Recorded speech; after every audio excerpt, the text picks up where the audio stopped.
नमस्कार दोस्तों, स्वागत है आपका अपने चैनल डिफेंस अपडेट में। बता दूं दोस्तों कि यूक्रेन पश्चिमी देशों से लड़ाकू विमान मांग रहा है, यूरोपियन यूनियन की मेंबरशिप मांग रहा है। इसके अलावा दूसरे अन्य बड़े हथियारों को भी डिमांड कर रहा है और इन सब में से पश्चिमी देश छोटे मोटे हथियार तो यूक्रेन को दे रहे हैं, लेकिन लड़ाकू विमान यूरोपियन यूनियन की सदस्यता पर अभी बात ही चल रही है और संसद में ऐसा हो सकता है कि यूक्रेन को इन दोनों में से कोई चीज भी न मिले।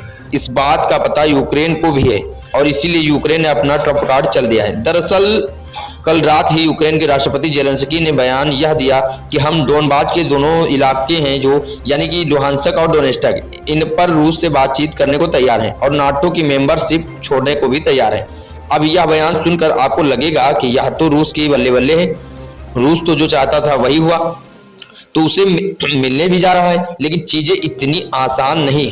रूस ही नहीं, दुनिया के बड़े बड़े एक्सपर्ट यह कह रहे हैं कि यूक्रेन की यह बहुत ही बड़ी ब्लैकमेलिंग है। दरअसल यूक्रेन के राष्ट्रपति जेलेंस्की का यह बयान देकर दुनिया के सामने यह कह रहे हैं कि यूरोपियन देश ना तो हमारे लड़ाकू विमान दे रहे हैं और ना ही यूरोपियन यूनियन की सदस्यता दे रहे हैं और ना ही नाटो में शामिल कर रहे हैं, हमारी कुछ खास मदद भी नहीं कर पा रहे हैं। इस वजह से यूक्रेन हार रहा है, जिसका सारा दोष वह पश्चिमी देशों को दे रहे हैं, जिससे इसके ही देश यानी कि अमेरिका में यूरोपियन देशों में यहाँ की जनता अपनी सरकारों पर दबाव बना रही और ज्यादा से ज्यादा हथियार मुहैया करवाने की मांग भी कर रही।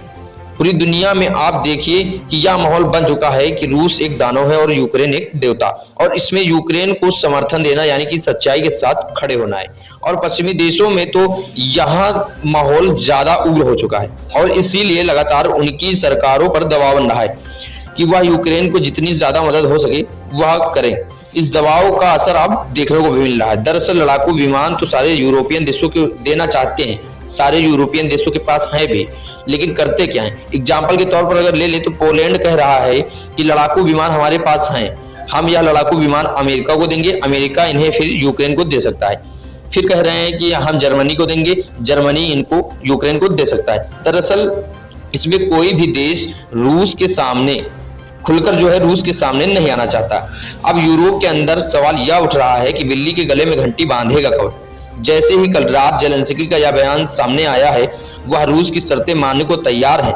उसके तुरंत बाद अमेरिका के पेंटागन से बयान आता है कि वह नाटो देशों के साथ बातचीत करना शुरू कर चुके हैं कि कैसे यूक्रेन को लड़ाकू विमान मुहैया करवाए जाएं। यानी कि यूक्रेन के राष्ट्रपति की जो पूरी रणनीति थी वह पश्चिमी देशों को दबाव बनाने की वह काम करती नजर आ रही है। इतना ही नहीं, यूरोपियन यूनियन की सदस्यता मेंबरशिप थी यूक्रेन की, उसे भी फास्ट ट्रैक कर दिया गया है और पोलैंड की संसद में भी इसको पास कर दिया गया है और ज्यादातर देश इस पर राजी होते भी दिख रहे हैं। बहुत ही जल्द यूक्रेन को यूरोपियन यूनियन का सदस्य बना दिया जाएगा।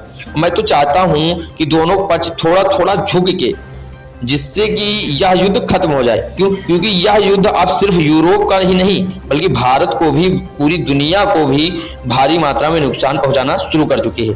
महंगाई अपनी चरम सीमा को पार कर चुकी है। हालांकि इस पर आपका क्या विचार है, कमेंट बॉक्स में कमेंट कर जरूर बताएं। साथ ही वीडियो को समाप्त करने से पहले अगर आप हमारे चैनल पर पहली बार आए तो नीचे दिए गए रेड बटन को दबाकर चैनल को फटाफट सब्सक्राइब कर लीजिए और बेल आइकन को प्रेस कर लीजिए ताकि हमारे द्वारा अपलोड वीडियो सबसे पहले आप तक पहुंचे। दोस्तों जय जय, दोस्तों जय जय भारत। दोस्तों मिलता हूं अगले नेक्स्ट वीडियो के साथ।